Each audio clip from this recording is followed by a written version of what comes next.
Alam mo yung moment na naglalaba ka tapos bigla mong napansin, uy, bakit may bulsa tong brief ko?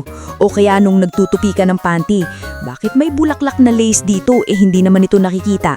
Ayan, isa ka na namang biktima ng mystery, yung mga simpleng bagay na araw-araw mong ginagamit pero never mong tinanong kung bakit nga ba ganito to. So ngayon, pag-uusapan natin ang dalawang underrated fashion mysteries, ang bulsa sa brief at ang bulaklak sa panty, my friend. At oo, educational to hindi lang to basta chismis. Fat boys at fat girls, it's me, Maya. Welcome to Oh No, ng Factio Daily. Pambihira. Una sa lahat, sino ba naman ang nag-imbento ng bulsa sa brief? Aba teka lang, bulsa ba talaga yan? Kung lalaki ka, malamang alam mo na yung tinutukoy ko, yung parang maliit na flap o layer sa harap ng brief na parang pwedeng lagyan ng barya pero obviously hindi mo naman talaga lalagyan. Well, hindi talaga siya bulsa. Ano ba yan? Ang technical term niyan ay fly o access panel, originally designed para hindi mo kailangang ibaba lahat kapag alam mo na, nature calls. Comfort and practicality, bro. Pero here's the plot twist. Sa modernong panahon, maraming lalaki ang hindi na rin ginagamit yung fly na yan. Like legit, mas mabilis na lang ibaba ang garter kaysa mag-maneuver dyan. Kaya, bakit nandyan pa rin yan? Simple, tradisyon at design symmetry. Kapag tinanggal mo kasi yung fly, parang may kulang sa itsura ng classic brief. So kahit medyo outdated na ang function, nananatili siya as part of the comfort design aesthetic. At hindi lang yan tungkol sa hitsura. Yung layers na yan, may functional hygiene purpose din. Nagdadagdag siya ng extra fabric para makatulong sa moisture control at breathability. Mas komportableng isuot at mas nababawasan ng pawis o iritasyon sa area na ayaw mong pawisan o mainitan. Basically, science and fashion combined. Salamat sa mga textile engineers at designers na iniisip kahit yung mga bahagi ng katawan na hindi natin madalas pinag-uusapan. Ngayon, lipat tayo sa kabilang kampo, ang panty, pambihira. Ikaw ba, napansin mo na halos lahat ng panty may parang bulaklak, lace, ribbon o embroidery? Minsan nasa gilid, minsan sa gitna, at minsan parang sobrang effort kahit hindi naman kita sa labas, sobrang detailed. So, bakit nga ba, my friend? Una, syempre, aesthetic appeal. Kahit hindi nakikita ng iba, may psychological effect yan. Yung feeling good under your clothes, confidence booster yan. Hehe, kumbaga, hindi mo kailangang ipakita para maramdaman na maganda ka. Pero teka, may deeper layer pa dito, hindi lang basta pampaganda.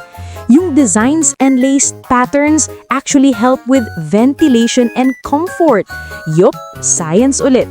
Yung lace at embroidery aside from being pretty, may tiny gaps na nagpapahinga sa tela para mas makahinga ang balat mo, lalo na sa sensitive areas. Tinutulungan din itong bawasan ng moisture buildup kasi tandaan, moisture plus friction equals irritation at ayaw mo nun.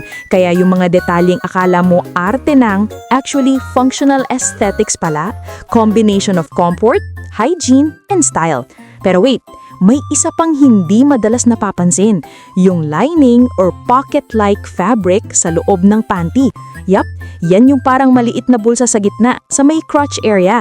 At hindi rin yan design lang. Ang tawag diyan ay gusset. At isa yan sa pinaka-importanting part ng underwear. Ang trabaho ng gusset, hygiene at moisture regulation. Ginagawa ito sa cotton kahit ang panty mo ay gawa ng lace or satin. Kasi cotton ang pinaka-breathable at gentle sa skin. Kaya kung napansin mong may pocket sa panty mo, huwag mong isiping extra fabric lang yan. Yan ang unsung hero ng comfort at cleanliness mo. At oo, kaya rin siya parang bulsa kasi hindi siya tinahi sa magkabilang dulo. Ito ay para madaling linisin, matuyo, at hindi makulong ang bakterya o moisture. Kung tinahi siya ng sarado, madali siyang mag-ipon ng pawis, which is a no-no sa body hygiene. Kaya next time na makita mo yung maliit na bulsa sa panty mo, isipin mo, hindi pala arte to, hygiene engineering pala to. Ito ang nakakatuwa, Parehong may pinagmulang practical reason ang bulsa sa brief at bulaklak sa panty.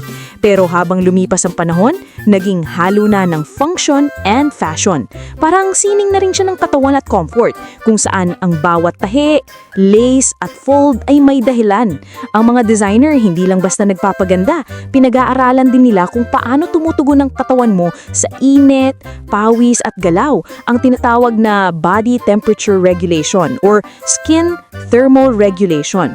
Kaya may mga underwear na mas manipis, mas breathable at mas absorbent depende sa klima.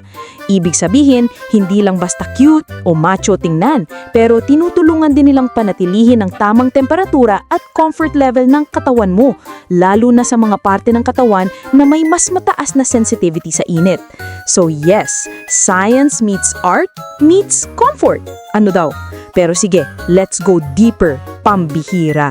Bakit nga ba kahit sa modernong panahon, mas pinipili pa rin ng mga designer na maglagay ng lace o bow sa panty at fly design sa brief kahit pwede nang wala naman talagang anymore? Kasi underwear design isn't just about the body. It's also about identity, confidence, and habit. Kung lalaki ka, sanay ka na sa practical na simplicity. Kung babae ka, mas may emphasis sa self-expression at subtle confidence. Pero parehong may iisang layunin, to make you feel comfortable in your own skin. Kumbaga, yung bulsa at bulaklak, my friend, parehong simbolo ng how humans combine function with feeling. Kung iisipin mo, ang brief at panty ay parang microcosm ng human design evolution. Mula sa simpleng tela, naging high-tech garments na may moisture control, breathability zones, at aesthetic patterns na may kinalaman pa sa psychology. At yang suwit mong araw-araw, may pinanggalingan palang siyensya, kultura, at art form. Pambihira. So ayun my friend, next time na isuot mo yung paborito mong brief o panty, isipin mo, hindi lang basta tela yan. Isa yung obra na pinag-isipan, pinag-aralan at ginawang parte ng daily comfort mo. At kung sakali mang tanungin ka ng tropa mo, "Uy, bakit may bulsa yung brief mo?" Sabihin mo lang, "Bro, that's not a pocket, that's innovation." At kung may magtanong naman, "Bakit may bulaklak sa panty?" Sabihin mo, "Girl, that's not just for show, that's breathable confidence." Aba minsan kasi yung mga bagay na pinakamalapit sa'yo, sila pa yung may pinaka hindi napapansin. Comment mo nga sa baba kung napapansin ka ng crush mo. Now you know my friend, gaya ng sa muli, it's me, Maya. Ito po ang Oh No, the world is weird my friend and we are here to prove it. Shashay! Your daily waves and history. Fuck your daily bawat araw bago discover